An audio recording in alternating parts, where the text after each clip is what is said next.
Et quelle actualité, le procès Mila. Le jugement est tombé ce matin à 9 h. Alors ils étaient 13 prévenus. 11 d'entre eux sont condamnés à des peines de sursis de 4 à 6 mois. L'un d'entre eux est condamné pour menace de mort, les autres pour cyberharcèlement. Un seul est relaxé.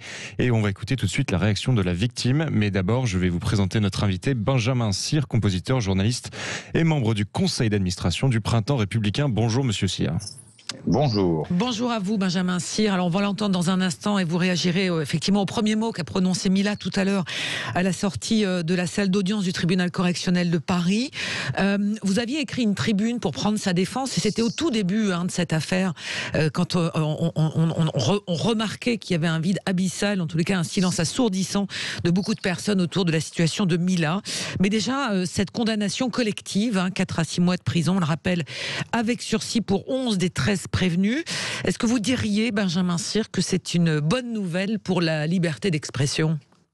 Alors oui, c'est une bonne nouvelle dans la mesure où le fait que des condamnations aient été prononcées montre, pas seulement pour la liberté d'expression, mais aussi aux gens qui envisagent les réseaux sociaux comme un terrain où on a une impunité totale pour menacer, harceler. Ce n'est plus le cas. C'est un premier pas extrêmement important qui, je pense, donnera une jurisprudence ferme sur ce sujet. Après, on peut quand même discuter un petit peu du jugement lui-même, parce qu'il y a un fait qui est très important dans le jugement, par-delà les peines qui ont plus ou moins suivi les réquisitions du procureur, c'est le fait qu'il y ait bien une inscription au casier judiciaire oui. pour les cas les plus graves, ce qui était un fait très important. Tous les avocats de la défense ont pris ce terrain en demandant absolument qu'il n'y ait pas d'inscription au casier judiciaire, ce qui fait que même s'il y avait eu reconnaissance des faits, ça n'aurait eu aucun effet dissuasif. Et là, c'est très important. En revanche, il y a un aspect qui est plus discutable, c'est le fait que parmi les 11 prévenus condamnés, il n'y en a qu'un seul pour lequel la question de la menace de mort suite à un mail qui était particulièrement salé a été retenue. Ça, c'est un petit peu plus discutable parce que ça donne là encore une forme de léger sentiment d'impunité. Ouais. Après, il faut reconnaître que les prévenus en question n'avaient aucun antécédent judiciaire. Voilà, c'est une première affaire en plus de ce type qui peut donner un exemple. Voilà, effectivement, on rappelle, il n'avait aucun casier judiciaire. Donc, on va dire, quand on prononce une peine, effectivement, on s'appuie du côté des magistrats pour décider ou pas du montant de la peine. Est-ce que vous considérez désormais que, comme le disent certains avocats, qu'il y aura un avant et un après ce procès ? Alors, oui. Et je pense que c'est très bien. Il y a un autre procès, une autre décision de justice extrêmement importante qui a été rendue hier, il se trouve, à l'appel de plusieurs associations comme SOS Homophobie, la LICRA, qui a condamné Twitter sur son système de modération. Et ça fait, avec une obligation qui lui est faite sous les 2 mois, de devoir expliquer la manière réellement dont il modère. Ouais. C'est suite à une affaire de testing qui avait été faite. Ces deux décisions change effectivement l'état du droit et l'impunité. Benjamin Cyr, je voudrais vous lire ce qu'a dit tout à l'heure dans la salle d'audience le président de la 10e chambre correctionnelle. Il a dit: le réseau social, c'est la rue. Quand vous croisez quelqu'un dans la rue, on s'interdirait d'insulter quelqu'un, de le menacer, de se moquer. Ce que vous ne faites pas dans la rue, eh bien, vous ne le faites pas sur les réseaux sociaux. Ça, c'était à l'adresse, à l'attention des 13 prévenus et des 11 qui ont été condamnés. Nous vous considérons responsable des dommages causés à Mila. Donc c'est par ces mots qu'il a prononcé les condamnations. Certains disent que finalement ce sont que des lampistes qui ont été poursuivis. Est-ce que malgré tout cette nouvelle loi qui a été votée en 2018 permet aujourd'hui de lancer un premier signal aux cyberharceleurs, quels qu'ils soient ? Alors oui, il y a une question qui se pose effectivement. On dit mais pourquoi ce sont seulement ces 13 prévenus alors qu'effectivement... Ouais. On dit il y a plus de 100 000 messages. 100 000 messages, elle a reçu. Et en réalité, il y en a d'autres. On a vu après les premières audiences du procès que Mila s'est exprimée juste après l'audience pour lire les messages nombreux qu'elle avait reçus à nouveau durant même le procès. Donc c'est plus 100 000. C'est des messages que je constate quotidiennement sur Twitter. Alors effectivement, ça pose un problème. Pourquoi ces 13 prévenus? Il est quand même prévu que d'autres interpellations et enquêtes soient faites sur cette même affaire. Ouais. Mais là, il y a un exemple quand même très clair qui est donné.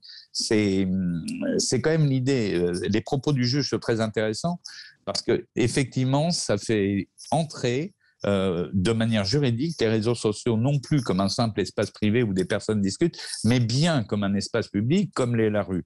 Effectivement, dans un espace public, si on profère des insultes et des menaces, on est condamné. Même si là, effectivement, les menaces de mort n'ont pas été retenues dans les cas suffisants. Mais ça change effectivement totalement la perception peut-être qu'on peut avoir des réseaux sociaux, et ça pose aussi encore une fois la question de l'anonymat sur les réseaux sociaux. Il n'y a plus d'anonymat si on en croit effectivement, si on lit aussi ce qui dans les attendus de ce qui a été prononcé. Benjamin Cyr, on va écouter la réaction de Mila, on l'a entendu tout à l'heure dans le journal, on va la réécouter et vous allez nous dire ce que vous comprenez et ce que veulent dire les mots de la jeune fille. Écoutez-la. Je m'attendais à bien pire et honnêtement, on a gagné et on gagnera encore. Ce que je veux, c'est que les personnes qui seraient considérées comme des pestiférés, à qui on interdirait les réseaux sociaux, ce soit ceux qui harcèlent, qui privent de la liberté des gens, ceux qui menacent de mort, ceux qui incitent au suicide. Et je veux plus jamais qu'on fasse culpabiliser les victimes. Voilà, plus jamais on doit faire culpabiliser les victimes, dit-elle, et on gagnera encore. Qu'est-ce que vous en pensez? Il y a beaucoup d'émotions aussi, hein. C'est des propos qu'on a repris sur LCI, mais beaucoup d'émotions dans sa voix aussi. Absolument. La première phrase qu'elle prononce est peut-être finalement la plus importante.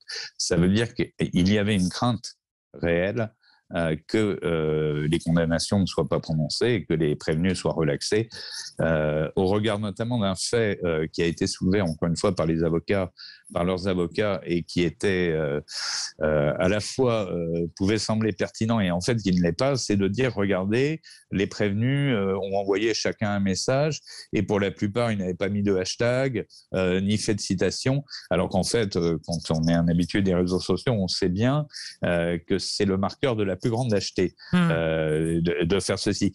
Mais du coup, comme effectivement les prévenus n'avaient envoyé qu'un message, n'avait pas de casier judiciaire et autres, elle pouvait craindre, et son avocat Richard Malka, qui a fait un travail absolument remarquable, pouvait craindre également qu'il n'y ait pas de condamnation. Et on sent dans sa voix profondément, et ce qui provoque l'émotion, un vrai soulagement. Ouais, un vrai soulagement. Vraiment. Mais il suffit d'aller pour sur elle Twitter. Et pour sa famille pour aussi. elle et sa famille. Il suffit d'aller sur Twitter pour s'apercevoir que le débat est encore loin d'être clos autour de cette affaire. Absolument. Un dernier chiffre à vous donner. Selon les chiffres donnés par le gouvernement, donc sur le ministère de la Justice, la loi de 2018 sur le cyberharcèlement, il y a eu 2849 infractions enregistrées en 2020 et à ce jour, on est déjà à 1738 infractions constatées rien que pour l'année 2021. Donc on voit aussi le phénomène exponentiel de ces infractions, puisque désormais ce sont des infractions, le cyberharcèlement est reconnu. Et Mila, malheureusement, cette douloureuse affaire fera avancer la situation. Merci beaucoup Benjamin Cyr d'avoir été avec nous ce midi sur Sud Radio. On rappelle que vous êtes compositeur, journaliste et membre du conseil d'administration du Printemps républicain. Mila gagne son procès, mais elle vit toujours recluse. Alors vous nous appelez au 0826 300 300 pour nous donner votre sentiment. C'est le seul harcèlement qu'on vous autorise.